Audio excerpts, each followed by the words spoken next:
The grand crystalline hall of the Zierthal Empire stretched out like an endless dream made of glass and light.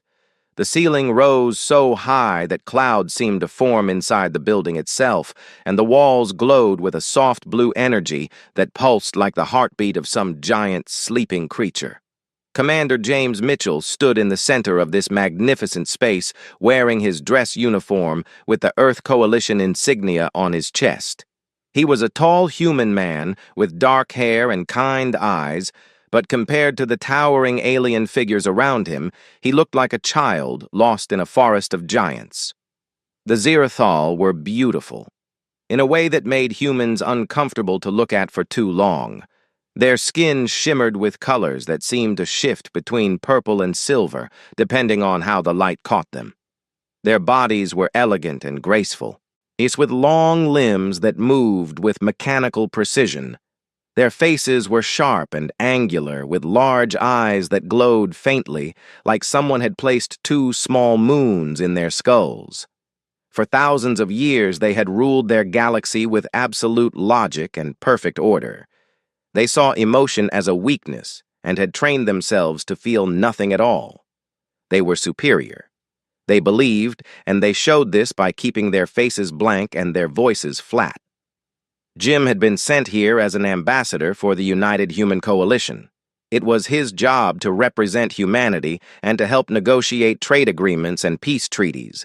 The Zierthal were not hostile to humans, but they were also not particularly interested in them. They saw humans as curious animals that had somehow learned to build spaceships, but lacked the superior intellect and emotional and control that made the Zierthal truly great. Jim tried not to let this bother him. He knew that first contact with advanced civilizations was always challenging. The grand ceremony was being held to celebrate a trade agreement. The Queen herself would be present along with her entire court and the most important nobles and military leaders from across the Zierthal worlds. Jim stood in a line with other dignitaries from various alien species, each waiting for their moment to approach the Queen. The line moved slowly, and Jim had time to observe the alien courtiers around him. They spoke in voices that sounded like wind chimes, but their words were always logical and measured. Nothing about them suggested joy or sorrow or anger. They were beings of pure reason. Then Jim saw her Princess Velara walked into the hall, and Jim understood for the first time why the Zierthal had such confidence in their perfection. She was extraordinary, even more beautiful than the other Zierthal. Her movements were so graceful they seemed like dance, even though her face showed no emotion. Her eyes glowed brighter than others, and her skin had a deeper, more vibrant color. She wore robes made of what looked like liquid starlight that flowed around her as she moved. The Queen followed her closely, and Jim realized that Velara was clearly important and clearly favored. The ceremony continued, and Jim eventually came to bow before the Queen. The Queen looked at him with those glowing eyes and made a small gesture that he understood meant he was dismissed. He backed away and took his place standing to the side of the hall. He tried to blend into the background and observe, but something caught his attention. Princess Velara was not looking well. Jim noticed it slowly at first, just a small thing, a slight sway to her posture, a dimming of her luminescent eyes. But then it became more obvious. She would stand still for a moment, then sway slightly, then catch herself. She would place one elegant hand against her side as if something hurt, but her face showed nothing. That was the strangest part. Her expression remained completely calm and blank, even though clearly something was wrong with her physically. Jim was not a doctor, but he had received basic medical training as part of his ambassador preparation. He recognized the signs of someone who was sick. The way she was breathing was not quite right. The way she held her body suggested pain or discomfort, but the Zierthal around her seemed to notice nothing, or perhaps they did notice, but considered it beneath their notice to acknowledge it in any way. The ceremony went on. The Queen made a speech in the musical wind chime language of the Zierthal. Though Jim did not understand the words, the meaning seemed clear. It was about tradition, about the superiority of logic, about the eternal rule of the Zirthal over their corner of the galaxy. Jim found himself watching Princess Velara instead of paying attention to the speech. She swayed again, and this time, she did not recover. Her eyes seemed to lose focus. Her knees bent slightly, and Jim saw what was happening. She was going to fall. Jim moved without thinking. He pushed through the crowd with the strength that his human muscles possessed, something that surprised the nearby aliens who expected him to move with less power. He reached out as Velara collapsed and caught her in his arms. The princess was light, almost insubstantial and warm to the touch, much warmer than she should have been. For a moment, everything in the grand crystalline hall froze. The gasps came from all around. The sharp intake of breath from beings who had been trained for generations not to show emotion was shocking in itself. But the real shock was what Jim had done. He was holding the Queen's daughter. He had his arms around her. He was cradling her head against his shoulder in a gesture of comfort and care. An alien guard took a step forward, but the Queen raised one slender hand, and the guard stopped immediately. The Queen looked at Jim with an expression that he could not quite read. Even with her blank face, he thought he saw something moving behind those glowing eyes, something that might have been curiosity or concern, or perhaps both. Jim looked down at the princess in his arms and felt her skin. His hand registered the fever immediately. This was not just weakness or a simple faint. The girl was burning up with heat. Her body was fighting something serious. The Queen moved toward them slowly, and Jim realized he should probably let go, that he had probably made a serious mistake. But before he could move, the Queen reached down and gently touched her daughter's forehead. She held her hand there for a long moment, and when she withdrew it, her hand was shaking slightly. That small shake was the first sign that perhaps the Zirthal were not as emotionless as they seemed. Jim sat in the medical wing of the royal palace, and the hours seemed to stretch like pulled taffy. Each moment felt like it lasted forever, and yet time also seemed to move too fast. He had been ordered to remain with the princess while she recovered, though no one had explained to him exactly why this was necessary. The royal physicians had examined Velara thoroughly, and their conclusion was strange and troubling. She was suffering from a condition that should not exist in the Zirthal species.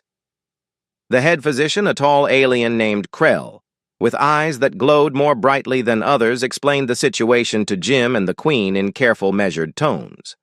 The princess had experienced what he called an emotional system collapse. It was a rare condition that occurred in Zirthal who had been forced to suppress their feelings for too long. The biological systems that normally managed emotional expression were failing. The more she suppressed, the more she suffered until eventually her body simply shut down. The Queen listened to this explanation, and Jim thought he saw something.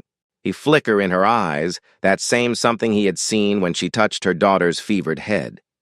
He wondered if perhaps the Queen understood this condition in a personal way. The treatment was unusual. The physicians said that what Velara needed was emotional stimulation and genuine human contact. They explained that something about the authenticity of human feeling might trigger her body to remember how to process emotions herself. The Zirthal had forgotten how to heal their own kind because they had forgotten that emotions were a natural part of being alive. The human presence might help wake that part of her up. This was how Jim found himself sitting in a comfortable chair beside the sleeping princess night after night, talking to her about things that probably seemed completely strange to an alien princess who had never experienced. A genuine feeling. He told her about Earth, about the rain that fell from the sky, and how it felt on skin. He told her about music, about the way a single song could make a human cry or laugh or want to dance in the street. He told her about his family. His mother had died when he was young, and he talked about how much it hurt to lose her, but also how beautiful it was that he had loved her at all. He talked about his brother who made him laugh, and his sister who he sometimes wanted to strangle but would protect with his own life. He talked about these relationships with all their complications and contradictions, and the strange beauty that came from truly feeling connected to other people. The princess slept, but Jim kept talking. He was not sure if she could hear him, but the physicians encouraged him to continue. They monitored her vital signs, and carefully and reported that she seemed to respond to the sound of his voice. Her heart rate would become more regular when he spoke. Her body would seem to relax slightly, as if she was listening from somewhere deep inside her sleeping mind. Jim also sang to her, which probably sounded terrible. He did not have a beautiful voice. It was rough and sometimes went off key, but it came from genuine feeling, and somehow that seemed to matter more than technical skill. He sang old songs from Earth, songs about love and loss and hope. He sang songs about home and family and the desire to find connection with other people. The attending physicians seemed scandalized by this behavior. They would stand at the edges of the room, with their glowing eyes fixed on Jim in expressions of confusion. They were not sure what to make of a human who was so freely expressing emotion in the presence of royalty. But they did not stop him because the Queen had ordered that Jim should be given complete freedom to care for her daughter in whatever way he saw fit. Days passed, and slowly Velara began to improve. Her fever decreased, her body relaxed more as she slept. Then something even more remarkable happened. Other Zierthal in the palace began to change subtly. At first, then more noticeably, Jim would notice courtiers looking at each other with expressions that suggested they were feeling something. A slight curve to a mouth that might have been an attempted smile, a tremor in a voice that might have indicated emotion, a hesitation in movement that suggested uncertainty instead of perfect logical control. The Queen began visiting more frequently. She would sit beside her daughter and hold her hand, and something. And in the way she held that hand suggested care, suggested maternal love, suggested that perhaps she too had been suppressing feelings all these years. A crack was forming in the wall of emotionless perfection that the Zierthal had built. But not everyone was happy about these changes. In the darker sections of the palace, ancient nobles who had lived for centuries began to gather. They spoke in urgent whispers about the danger of infection, about how the human presence was corrupting their perfect society. They called it an emotional contagion, something that spread like disease through the orderly ranks of Zierthal civilization. They argued that the princess needed to be isolated, that the human needed to be removed, and that the Queen needed to remember her duty to tradition. These nobles had lived so long in their emotionless state that they had forgotten that emotions had ever been important. They saw the changes happening in the palace as a catastrophe. They blamed Jim for introducing weakness into their bloodlines, Jim for reminding them of things they had worked very hard to forget. They met in secret chambers and made plans, plans that involved removing the threat, plans that involved someone dying. One night, as Jim slept in a small room adjacent to Velara's chamber, the old nobles made their first move. They sent an assassin, someone skilled in the old ways, someone who had been trained to kill without hesitation, without mercy, without any emotion at all. The assassin moved through the palace corridors like a shadow, but the Queen had guards loyal to her placed throughout the halls, and somehow these guards seemed to know something was wrong. They moved to intercept the assassin. They fought in the corridors, and the assassin was captured before reaching Jim's room. The Queen knew then that the conflict was no longer small. It was no longer just about a sick princess and a human who cared for her. It was about the future of her entire civilization. The royal gardens of the Zierthal Palace were unlike anything Jim had ever seen on Earth. They contained plants that glowed with bioluminescent light, plants that moved and danced without any wind, plants that sang in frequencies just at the edge of human hearing. Jim sat on a stone bench that was warm to the touch and watched the alien plants with wonder. Never noticing the figure approaching him from behind, Velara moved silently through the gardens the way she had been trained to move since childhood, with perfect control and absolute precision. But there was something different. About her now something that had not been present before. She was awake, and she had been awake for 3 days. Now she could finally walk without assistance. She could finally leave the medical wing without the concerned faces of the physicians hovering around her. Jim did not hear her until she spoke. Her voice was musical, like the sound of wind chimes, but different from other Zierthal voices. There was something new in it, something that Jim recognized as curiosity. He turned and saw her standing a few feet away in her formal robes that glowed softly in the light of the bioluminescent plants. She was beautiful, and for a moment, Jim felt something he had not expected to feel. Velara approached him slowly and sat beside him on the stone bench. Their shoulders were not quite touching, but Jim was very aware of how close she was. The princess looked out at the gardens, the same way Jim had been looking at them, and for a long moment neither of them spoke.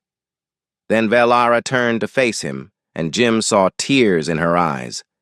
They were small, tears barely visible, but they were definitely there. Tears were something that Zierthal very rarely produced. It was another aspect of their emotional suppression.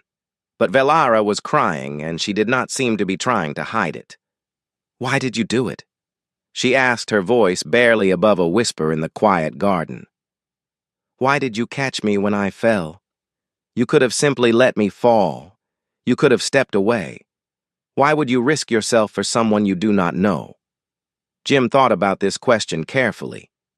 He tried to explain something that he had always taken for granted about being human. He said that humans were creatures who felt compassion almost automatically.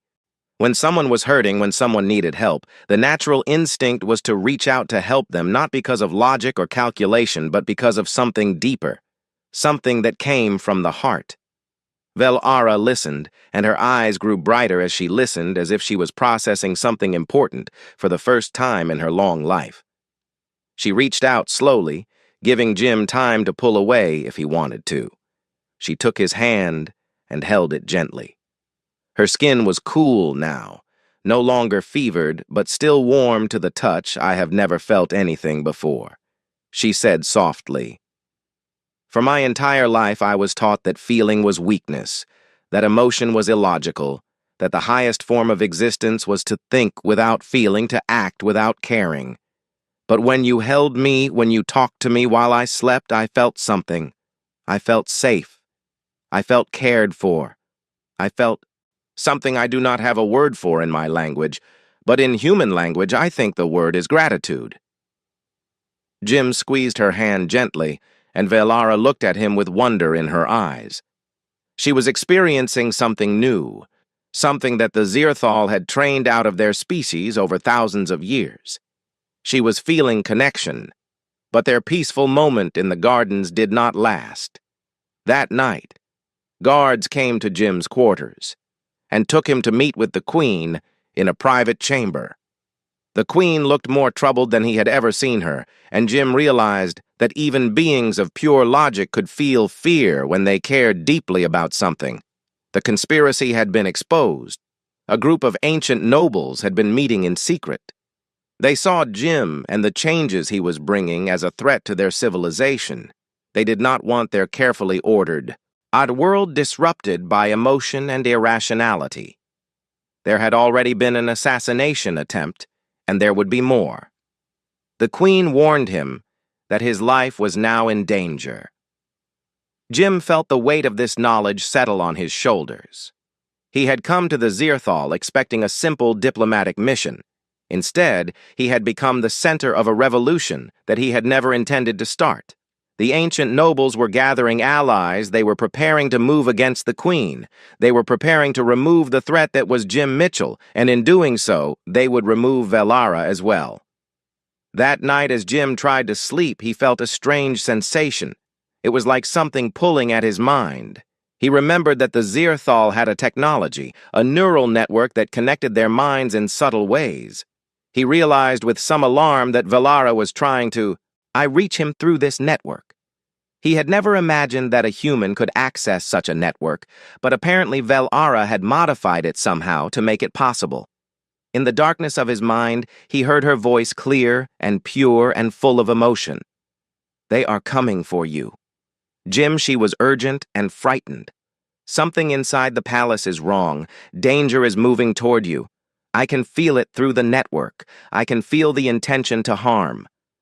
Jim woke immediately, alert and ready. He moved quickly through the corridors toward the guard stations. He did not know exactly where danger was coming from, but he trusted Velara. He trusted the connection they had formed. The assassins came from 3 directions at once. But Jim was faster than they expected, and the Queen's loyal guards were waiting. Guards moved to intercept, and a fight broke out in the palace. Corridors, blasters fired, and energy weapons lit up the darkness. Jim was caught in the middle, but he was not seriously injured. When the dust cleared and the guards had subdued the attackers, Jim understood something important. Velara had saved his life. She had risked using the neural network to warn him. She had exposed herself to danger to protect him. The princess, who had never felt emotion, had just demonstrated that she felt something very powerful indeed. When Jim made his way back to Velara's chambers, he found her standing at her window looking out at the lights of the city. She turned when he entered, and he saw that her eyes were glowing very brightly. "I felt fear," she said simply. "Fear for you? I understand now why humans feel so much. You feel so strongly because what you value matters so much to you." Velara moved closer to Jim, and something in that moment changed. The princess and the human were no longer just a diplomatic curiosity and a sick alien girl. They were 2 people who had connected across the vast distance of their species and found something real and true. Behind them in the shadows, the ancient nobles were watching, and they were making final preparations to strike. The Galactic Parliament Chamber was the largest room Jim had ever seen. It stretched out like an endless hall with seats arranged in a massive circle. Each seat was occupied by a representative from the important Zirthal worlds. Thousands of glowing eyes looked down from the galleries above. All of them focused on the Queen as she stepped forward to give an address that would change everything. Jim stood beside her with Velara on his other side. The 3 of them formed a strange group, a human and two Zirthal, standing together before the representatives of an entire civilization. That alone was remarkable. But what the Queen was about to say would be far more remarkable. The Queen began her speech, and her voice carried through the chamber, amplified by technology, so that every being present could hear her clearly. She spoke about history, about a time thousands of years ago when the Zirthal were different from what they were now. She spoke about a war, a terrible war that had nearly destroyed their entire species in those ancient days. During that war, the Zirthal had discovered that emotion made soldiers weak. It made them hesitate. It made them feel fear and doubt. So they had begun a program to suppress emotion, to train it out of themselves gradually over generations. The program was meant to be temporary, just until the war ended, until they had achieved peace and safety. But the temporary measures became permanent. The emotional suppression became doctrine, became law, became the very foundation of Zirthal civilization. But the Queen explained there had been a cost, a terrible cost. She spoke of population decline. They had thought the low birth rates were simply a natural consequence of their advanced civilization. But the truth was darker. Zirthal who could not feel, could not bond with each other. Not really. They could not love. Each new generation was born, but fewer and fewer children appeared in the birthing centers. The species was slowly dying. They just had not admitted it to themselves. She spoke of cultural stagnation. All their art had become logical and cold. All their music was mathematical and precise. All their literature contained nothing but facts and theories. And there was no beauty, no passion, no reason to celebrate simply being alive. The great achievements of their people were in the distant past. Now they simply maintained what had come before, without ever creating anything new. She spoke of souls withering. She used that exact phrase, and when the Zirthal heard the Queen speak of souls, something moved through the Parliament chamber. something that might have been recognition or maybe regret or maybe hope. Then the Queen presented evidence that Jim had been studying throughout his time on the Zirthal world. He stepped forward with data showing the parallel between human emotional expression and human progress, showing how civilizations that felt deeply also created the most beautiful art, the most profound science, the most meaningful connections between people. The Queen was not saying that the Zirthal were inferior. She was saying that they were incomplete. She called on them to make a choice, a gradual, careful choice to relearn what they had forgotten, to reintegrate emotion into their civilization, not recklessly but thoughtfully, not destroying logic but balancing it with feeling not as opposites, but as partners. She pointed to her daughter and said that Velara was proof that change was possible, that the Zirthal could feel and think at the same time. They did not have to choose between the two. The Parliament erupted, but it was not with anger. At first there was silence, then whispers, then something more. The representatives began to speak openly. Some supported the Queen enthusiastically, but others were horrified. They saw this proposal as a betrayal of everything the Zirthal had built over the past thousands of years. A traditionalist faction rose up led by Council Lord Meridar, a Zirthal so ancient that his skin had begun to turn a pale gray. He denounced the Queen. He called her a traitor to her own kind. He said that this human had poisoned her mind, that the princess was sick and corrupted, that the only solution was to restore the old ways through any means necessary. But then something happened that nobody expected. A young Zirthal military commander named Tal stood up in the Parliament. His voice shook as he began to speak for the first time in his long life. He was going to admit something that he had never admitted to anyone else. In the ancient war that the Queen had mentioned, he had a brother. His brother was killed in that war, and for thousands of years Tal had carried the weight of that loss. He had suppressed it because suppression was what the people did, but now he could not suppress it anymore.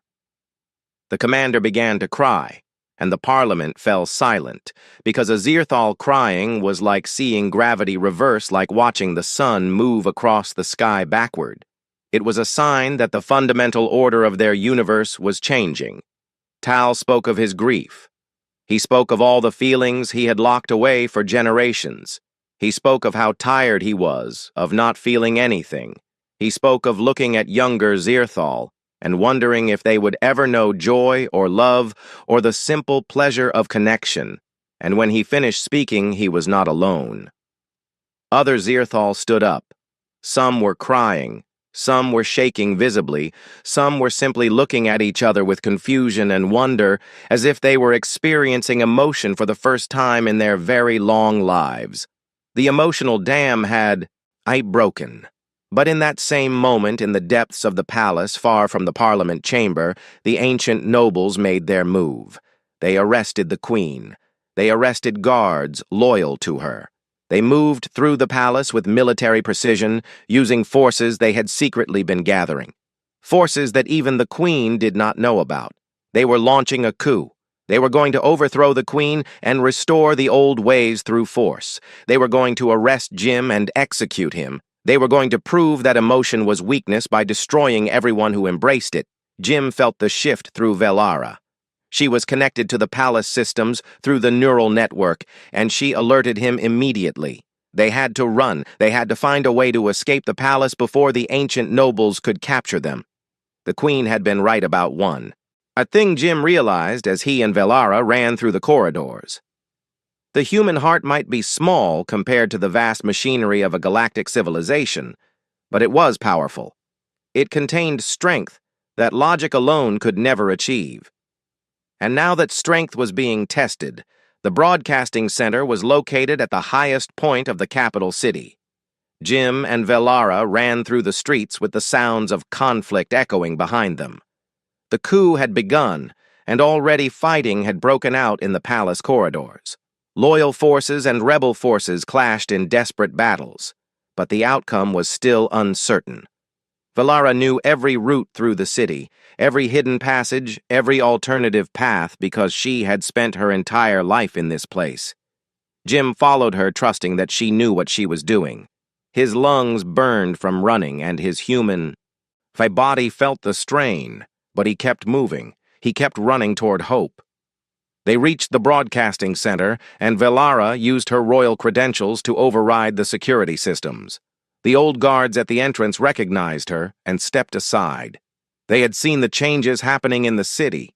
They had felt the stirrings of emotion in their own repressed hearts, and they were not ready to fight to preserve the old ways anymore.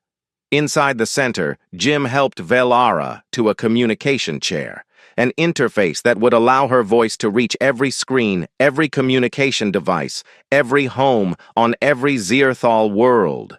The ancient nobles had not thought to secure this place. They had not expected anyone to be bold enough to try this. They had assumed their superior logic made them unbeatable, but they had not accounted for the power of emotion. They had not accounted for the human heart. Velara activated the system, and her image appeared on every screen across the Zierthal civilization. For the first time ever, a member of the royal family was going to speak to the people not as their superior, but as one of them, as a person. Her voice was clear as she began to speak. She told them about her collapse and about the fever that had nearly killed her. She told them about Jim and what he had done for her, someone she was before they met. She told them about waking up and feeling emotion for the first time in her entire life. She described the strange, overwhelming sensation of caring about another being. She told them the truth about their civilization. She told them that their ancestors had done something to themselves, something that was meant to be temporary, something that had never been meant to. At last thousands of years, she told them that their species was dying slowly, quietly, under the weight of endless suppression and logic without feeling. She spoke directly to the deepest heart of each Zierthal listening. She said that she understood why they were afraid. She said that she had been afraid too when she first began to feel. But she said that fear was part of the package. It came with joy and love and connection and purpose. It came with meaning. Then she told them about their king, her father. She said that when he had been ill, their mother had suffered as well, but he could not feel her pain. He could not grieve when she was in danger. He could not feel the urgency of her suffering because emotion had been trained out of him. She said that if he had been able to feel, maybe he would have fought harder to survive. Maybe he would have had a reason to want to live beyond pure logic. She said that the ancient nobles had let entire populations suffer in silence because they deemed suffering illogical. They had turned away from pain as if ignoring it made it go away. But pain was a signal that something mattered. Pain meant that something was important enough to hurt about. She asked them if they wanted to live in a world where nothing mattered, where nothing was important, where everything was empty and cold. Her broadcast ended with a simple statement. She said that she was choosing to feel. She was choosing to love. She was choosing emotion over endless logic, and she was inviting all of them to make that same choice. What happened next was something the ancient nobles had never anticipated. In cities across the Zierthal worlds, people began to gather in the streets. They did not gather silently. They did not gather with blank faces. They gathered and they sang. They gathered and they wept. They gathered and they embraced each other. Some of them had memories of emotion from their distant past. Some of them were feeling something for the first time ever. But all of them were responding to something true and real that Velara had said. The military forces that had been positioned to support the coup saw the people in the streets. They saw the emotion. There was no violence in those crowds, no threat, just beings choosing to feel. The soldiers looked at each other and made a choice. They refused to fire on civilians expressing joy and sorrow. They refused to continue supporting the ancient nobles. The coup collapsed without bloodshed. In the palace, the queen was released. She walked free from the chambers where she had been held, and I found her loyal guards removing the ancient nobles from power.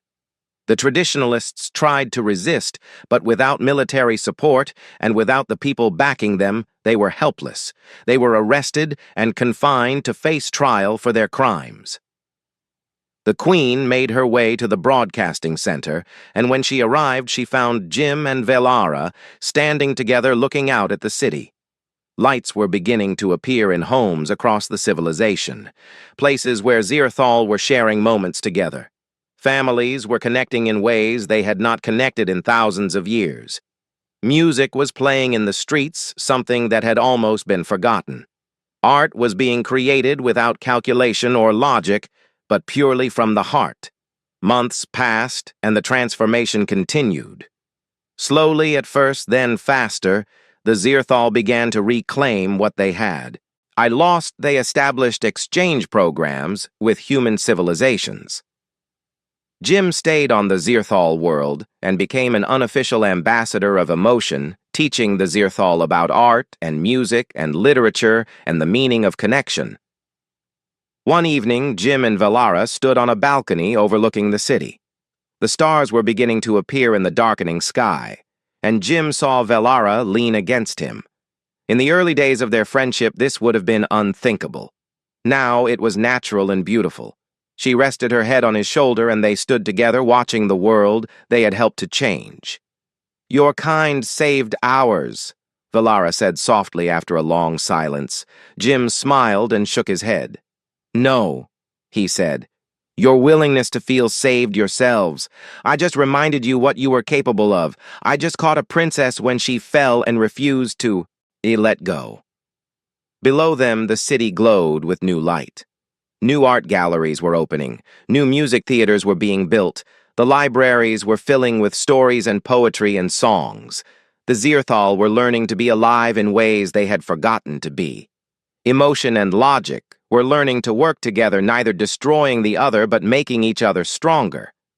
The human had come to an advanced civilization and saved them not with weapons or superior technology, but with something far more powerful. He had given them back their hearts. He had reminded them that to feel was not weakness, but strength. The greatest strength of all. As the two figures stood together on the balcony looking out at the transformed world, a new age was beginning. An age where logic and emotion could exist together, where beauty and truth could both be honored, where the Zirthal could finally be complete.